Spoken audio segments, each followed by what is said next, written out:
నిజాంపేట మండల కేంద్రంలో బుధవారం రజక కులస్తుల ఆధ్వర్యంలో చిట్యాల చాకలి ఐలమ్మ 48వ వర్ధంతి సందర్భంగా ఆమె చిత్రపటానికి పూలమాలలు వేసి ఘనంగా నివాళులు అర్పించారు.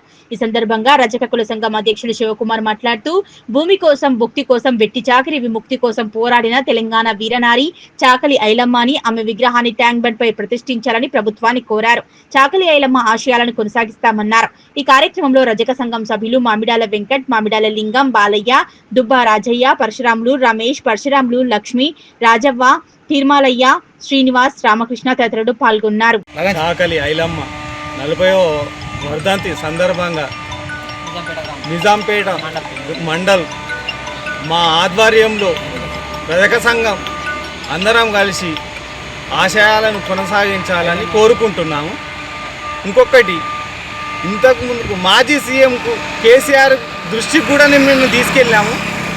మా కోరిక ఏంటంటే మేము ట్యాంక్ బండ్ మీద మా ఐలమ్మ విగ్రహం కావాలని మేము కోరుకున్నాం. కానీ మాజీ సీఎం కేసీఆర్ మాత్రం ఏమాత్రం పట్టించుకోలేడు. దయచేసి చెప్తున్నా, ఇప్పటి ప్రభుత్వం కాంగ్రెస్ ప్రభుత్వం మా రేవంత్ అన్న దయచేసి కోరుకుంటున్నాం, మా ఐలమ్మ విగ్రహాన్ని ట్యాంక్ బండ్ పైన అది చేయాలి.